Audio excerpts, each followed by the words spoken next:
Alright, hello everybody and welcome back to IA Command, and we are here for week 2 of the March Vassal Tournament. This was a tournament we had starting on March 11th. It ran for 3 weeks, 3 rounds of Swiss over 3 weeks, and then we ended up doing a cut to top 4. And players are playing for a set of custom Imperial Assault dice from the CustomMeeple. And if you want to play it in one of these free Vassal tournaments that are, again, completely free to play and have awesome prizes, we have another tournament coming up in April, starting on April 8th, which is next Monday. So make sure you sign up if you want to play. It's a great way to enjoy some skirmish, get some scheduled games in with people. It's a lot of fun. And I will put a link in the video description for how you can sign up for that. Once again, it's completely free. You're committed to just one game a week. It should be very easy to schedule a game. It's not like a normal tournament where you're stuck for the whole day in one place, just playing games for the whole day. You get to play your games out over the course of 3 weeks, and then again, there will be a cut to top 4 for the upcoming events. And not only is there a prize for first place, but there will be participation prizes for the upcoming tournaments. We've got some acrylic weekend tokens from Ken70 that are looking really great that we're going to be giving to all players in the next tournament. And there's also going to be prizes for top 4. There will be a acrylic Force Slow token that can go with your Cal Kestis card from IACP for the top 4, in addition to the dice for first place. Alright, let's get into it. Since we do have a top 4 cut for this tournament now, there's going to be a lot more matches than I thought there would be.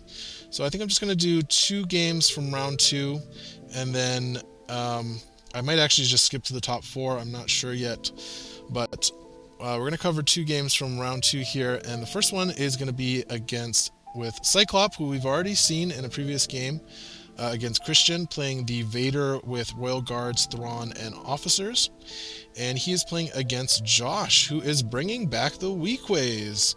We've got a double Weequay list here. And Elite Weequays, not been super popular in IACP. I think mostly because of the map rotation in IACP has favored close range lists. Whereas in the old days of when FFG was managing the game, you often had map rotations that were very favorable to long-range attacking. Maps like Nalhutta Swamps, Lothal Wastes, Mos Eisley Back Alleys, like those maps all had very long sight lines from deployment zone to deployment zone. In the middle, it was very hard to close the gap in the middle. But with the new map rotation that just happened in March, we've got ISB Training Grounds.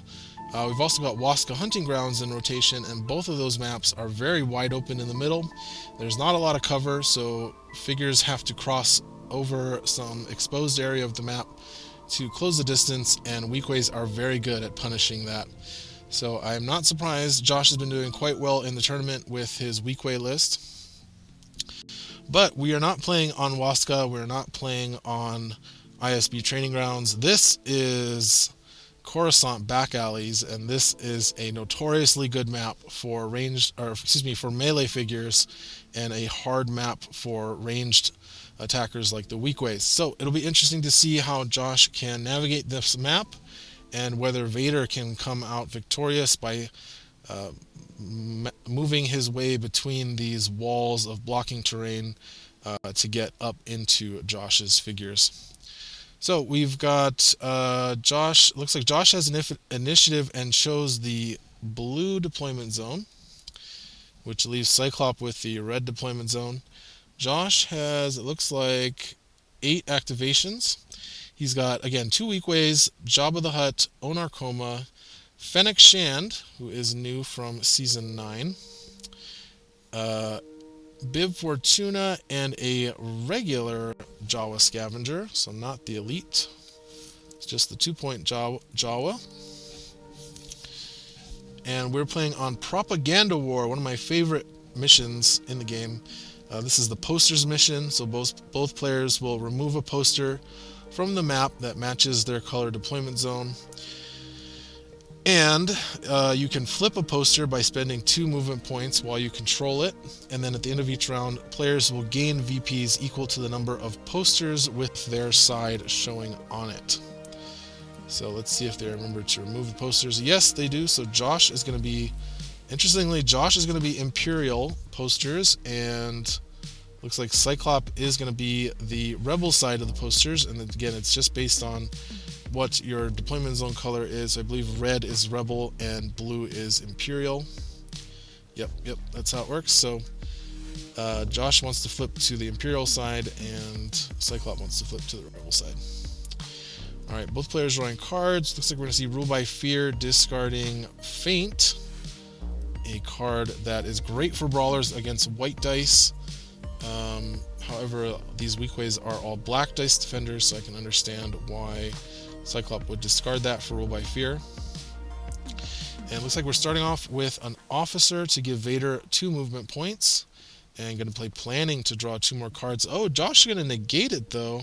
Interesting. I guess since Josh isn't going to have initiative next round, he doesn't feel like he needs to save Negation and wants to try and stop the card draw here. It does leave the officer with an action, but it looks like Cyklop just elected to let the officer sit. Alright, Bib Fortuna going to activate for Josh. It looks like Jabba already activated to draw a card and focused up a Weequay. Bib now going to focus up the other Weequay and going to play Planning himself. So Josh aiming to get the advantage in command cards. Cyklop going to pass. It looks like Cyklop only has 6 activations to Josh's 8. So Cyklop will get 1 pass since Josh started with initiative here. The regular Jawa is going to move all the way up to the bottom door. So it looks like that's how Josh is going to play this mission. He's probably going to have to attack from the bottom doorway, as it's very difficult to attack across that middle room otherwise. Onar going to move up, and we've also saw that an elite officer, the other regular officer pushed Vader 2 more spaces. And it's worth noting, he does have an elite officer in his list. And the elite officer has executive order, which can give an attack or a full movement. So for twice the price of a regular officer, you get twice the movement points, oftentimes, at least with Vader. And alright, so now we're seeing Urgency being played by Thrawn, I think. Oh no, he's discarding Urgency from Josh's deck with Strategize. And then gives a Surge token to himself with Long Laid Plans. I'm not a fan, if I'm going to be critical here a little bit, I'm not a fan of Thrawn and Vader list using that first token to give himself a Surge token, especially if he's not going to attack. The thing about Thrawn is he can always give himself a Surge token if he needs it before he attacks. I think it's better to give a block token to Vader to really increase his longevity so that he can take more damage and not go down. But it does go with the Surge token for Thrawn. I should mention, I believe Cyklop is also a newer player, but I've seen him playing a lot, and he's been doing pretty good so far.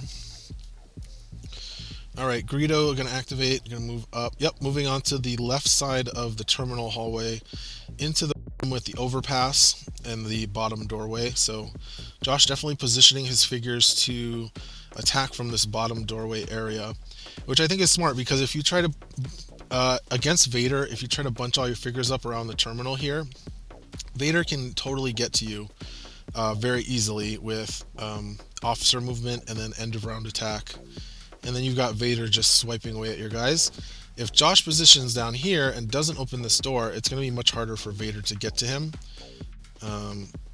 Vader can still get to whoever he puts on the terminal, but at least Vader's not getting to all of your other figures too. Okay, the elite officer pushed Vader up, so it is a little bit further north, but can very easily get to Josh's terminal with a double move and end of round attack. Alright, the B group Weequays are moving up and going to hide with Prowl.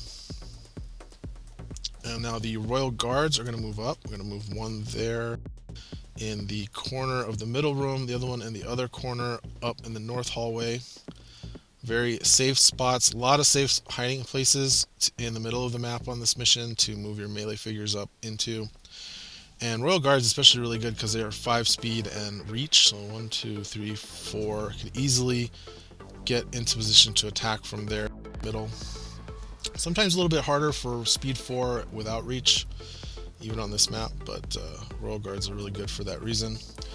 Okay, interesting. Josh putting the A group Weequays right up on the terminal. And Vader's going to move there. So A group Weequays are focused and hidden. And Vader going to move just south of the Royal Guard there. That's interesting because he cannot really do anything with his end of round here. The furthest he could get is here, and he can't draw a line of sight to anything. Where could Fennec attack from? 1, 2, 3, 4. I guess 1, 2, 3, 4, 5. Fennec can get up to here. Let's see, Vader was up here. 1, 2, 3, 4, 5, 6, 7, 8. He could have put Vader here. So he could have moved Vader here and then gotten an end around attack on this Weequay. So I wonder if he's a little too conservative with that Vader placement. If you put Vader here, then Fennec cannot attack him without spending a movement card. And even if Fennec does attack him, she can't get the focus, because I think the furthest she can attack from is like here. Yeah. But we'll see how it goes. But no end of round choke or attack for Vader is kind of rough. You really want to be getting the value out of that, as long as it's, you know, mildly safe to do so. Okay, interesting. Fennec is going to go all the way to the corner, to the bottom left corner of the map, but not on the door. She's not adjacent to the bottom left door, so she can't open it without spending an action, move action. And that's going to be the end of round 1. So nobody flipped any posters, so it's going to be 3 VPs to each player. Initiative is going to pass to Cyklop, who looks like he's not using the end of round with Vader. And he's going to activate a officer group and move another officer group. Okay. Not electing to use the initiative here, and he's definitely not safe. Both of these Weequay groups can get line of sight to Vader and that Royal Guard. So let's see what Josh does here. He's going to focus up the other B group. Oh, he's spending a victory point here to focus 2 of the Weequays. So I'm seeing now how Josh's list is working. Normally when you have double Weequays, you want 3 focusers, but with Gideon, 3PO, and Jabba. But Josh elected to use Bib Fortuna here instead of 3PO and Gideon, since you can't have in a list with any rebel figures. But with the bartered information, if Josh can get some VPs, he can start doing double focus with Bib there. So it seems to be working really well. It looks like a pass from Cyclops. So just letting Josh kind of gin up his figures before rushing in. Jabba going to draw a card and focus up Onar. Josh now up to 7 cards in hand. And it looks like another pass from Cyclop. And yep. So that Jawa's going to open the door and flip the poster here. Oh no, and it looks like another officer is activating instead of Vader. So Cyclops trying to wait out the round with Vader. But now that that door is open, let's see, 1, 2, 3, 4. The B Weequay group can now both double. Oh no, they can't because there's a wall right here. I guess Vader is really safe right there. Okay, Thrawn. Oh no, the other pushes Thrawn forward. That is not a very safe location. Let's see. there. Thrawn can be attacked from this space, but that does then put the figure in range later, so let's see how this plays out. Okay, Fennec gonna activate. Ah, okay, now I see where Josh is opening up lines of sight here. So gonna be able to attack the Royal Guard with Fennec, and that was with 1, 2, 3, 4, so it has 1 movement point left. Gonna play 2 of the job on this attack. Adds a red, so 5 dice. And it looks like we're doing 1, 2, 3, 4, 5, 6, 7, 8 damage. Yep. Alright, gonna activate the Royal Guard here. Gonna go for some revenge on Fennec. Stun would have been nice there. That +1 block on Fennec. I just did not like that +1 block on Fennec. Only gonna take... Well, actually, it's gonna get pierced, so I guess it doesn't matter. So, gonna take 2 damage. And the Royal Guard is gonna use its professional reroll, so that is going to result in 3 damage and pierce 1. Right? Why only 2? They still have automatic pierce 1. She should have taken 3 damage there. And gonna reroll. And this should be another 2 damage. There we go. There's the 3rd damage that they missed. But yeah, that +1 block stopped the damage there. Okay, Greedo is going to activate. Ooh, that's a tricky line of sight there past the Jawa. Does he have that? Yeah, nice. So he does have line of sight to this Royal Guard, and doesn't have to worry about slow on the draw here, since the Royal Guard cannot reach 3 spaces to attack. Royal Guard does get some better rolls this time, but that's going to do 6, so 3 damage. Even the Zilla technique, still not going to survive, but he does have the Dying Lunge here. So Royal Guard going to go for... Who's he attacking? I don't know, because they're on voice chat. It's a white die. I would hope it's Fennec. I'm going to wait and see if there's a +1 block. No? Okay, is it Greedo? 4 damage. Decided to Dying Lunge to attack Greedo. That's interesting. It would have killed Fennec if he had attacked Fennec, but maybe there's a confusion here. Dying Lunge, you do not have to attack the figure that killed you. You can attack anybody. So, splitting up some damage there, and now Greedo can retreat back. We've got... Oh, that was an elite officer giving an attack to the Royal Guard. Okay, that makes sense. That's why he attacked Greedo. He attacked Greedo with the Dying Lunge, because he knew he had the elite officer there to attack Fennec with the Royal Guard. So that makes sense. But unfortunately, the dodge is going to stymie that attack. And now Josh is going to play Worth Every Credit. He looks like he's activating a Weequay group. Worth Every Credit with A1. So that's going to give him the movement points he needs. He could either go for Vader or go for Thrawn. He is going to go for Vader here. Can A2 get there? 1, 2, 3, 4. I wonder why he did that with A1 instead of going Worth Every Credit with A2, so he could get both attacks off onto Vader. But maybe he's got Opportunistic in hand. But either way, Element of Surprise here from the Weequay, attacking Vader around the wall.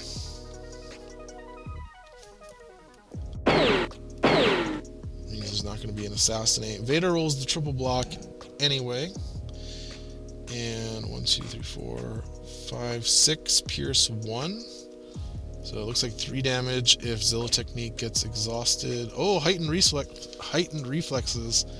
there. So I'm not going to exhaust Zilla, but going to be doing 6 damage to Vader.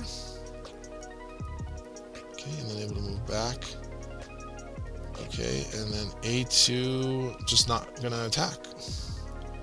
So no follow-up attack. So if he had played Worth Every Credit there with A2 instead, he could have gone he could have gone with A1, 3 spaces to here, moved 1 space, and then A2 could have come up and attacked Vader as well. So that was interesting. But I guess I think Josh is just really electing for a conservative play here, conservative positioning, and really force Cyclop to commit to bad positioning to get attacks on him, and that is certainly viable, certainly valid.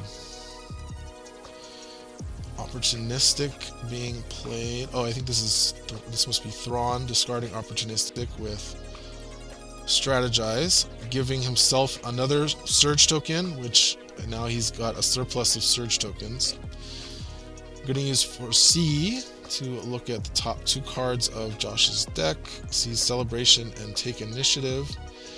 And with Josh getting initiative next round, decides to discard Take Initiative. Interesting. So Josh puts Celebration back on top. And able to draw a card off of Foresee, since that costs 0. And now we've got Thrawn moving 1, 2, 3, 4, and try and get the kill on Fennec with the surge. And I think that is going to be enough with the +3 damage with the double surge. But yeah, see, that's why I said that about the surge token on Thrawn. He now has a surge token on him that he'll probably never get to spend unless, I mean, he could give a surge, or no, a damage, a block, and an evade token next round. Alright, so Fennec goes down, and that is going to be 7 VPs to Cyclop. And now the focused and hidden B2 Weequay, going to go for the attack on the full health Royal Guard. So definitely trading some attacks. Going to re-roll with Raider. And it looks like we're doing 5 Pierce 1. And Zillow Technique is going to be exhausted, so it's just going to be 5 minus 2 blocks, so 3 damage to the... 4 damage to the guard. Second, hidden and focused attack. Much better this time. So we're looking at 6 Pierce 1. So I think 5 damage going through. Did decide to reroll. Oh, he's got the Assassinate, so that's going to take out the Royal Guard. Josh is going to get 5 points from that kill. Alright, Vader activating for Cyclop here. Going to play Price of Glory for the extra 2 movement point, and going to take a damage for a block token and a surge token. It's going to attack the Weequay here.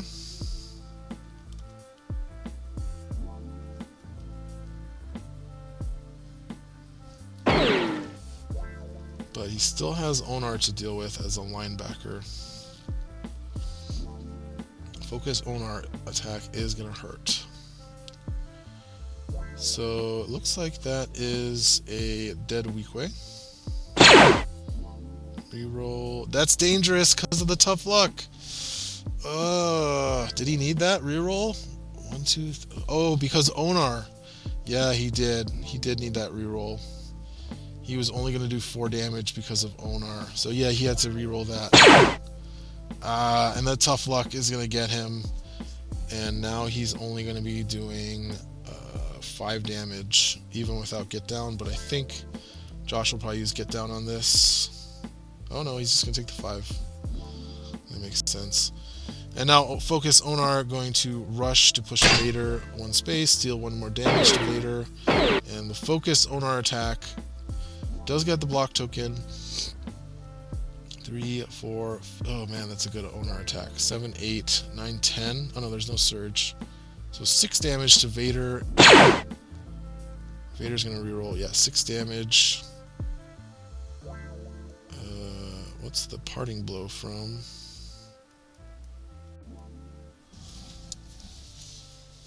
Oh, discards parting blow for Zillow technique to add 1 block. So Vader going to go with 13 damage with 3 health left. Is going to be able to finish off the Weequay with Force Choke here, which is why I said it might be good to use Get Down on that attack. So end of round, Vader's just going to Force Choke the Weequay, nothing Josh can do about it. Cyclop goes to 12, Josh at 18. And now it is Josh's initiative. And he's going to go with Onar first, going to play primary target, attack Vader with focus and +1 damage.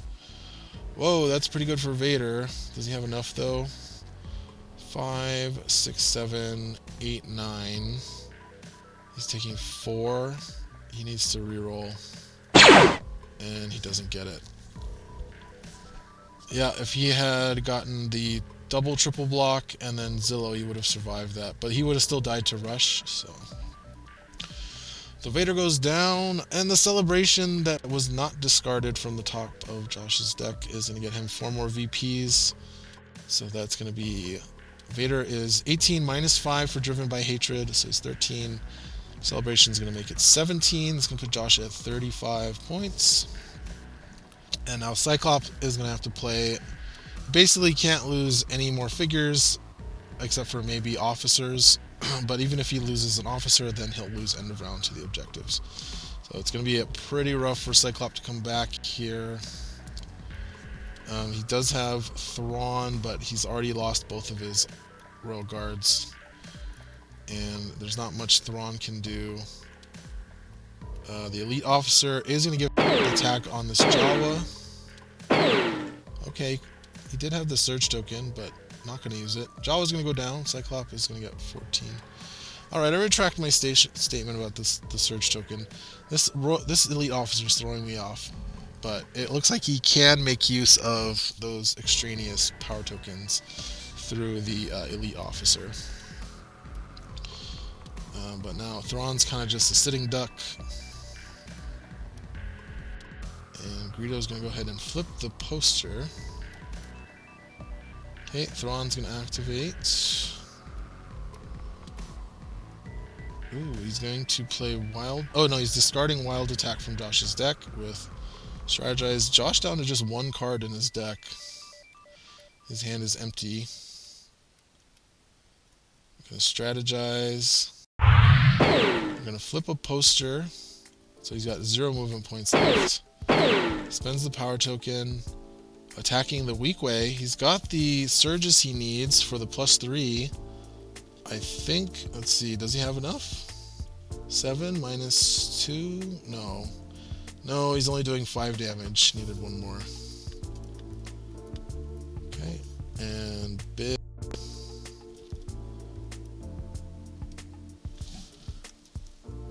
Going to focus up the other Weequay. Urgency being played by the regular officer. Going to flip the 2 posters to Cyclops' side, the rebel side. Yep, is able to do that. Yes, you can. You definitely can do that with urgency, because as long as you spend the movement points immediately, it doesn't matter what you spend them on. So what he's doing is he's spending movement points to move, and then spending them to flip posters, and then he continues to spend them to move his figure. So that is absolutely fine. And now the other Weequay gonna go and take the regular officer with a focus and a hidden cower, but it does not save him. He's gonna go. Josh is gonna go to 39 with Jabba, and face to face is being discarded for, I guess, Zillow technique. Weequay gonna flip over another poster. And I think that is going to be the end of the game with only officers left. Josh will have objectives, although he has another attack here on another officer. Kills the officer and goes to 42 with 3 VPs thanks to Jabba.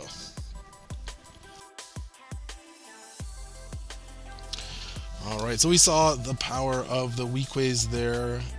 Efficient killers if you focus and hide them up for 4 points. You can see they're getting very good attacks, and they have very good traits with Hunter and Smuggler. So you can see there that they can be very efficient as well as very good in the ranged game. So Josh goes to 2-0 for week 2, and we will see him again for the next round, future rounds of the tournament. Thanks everybody for watching. We hope to see you for the next one.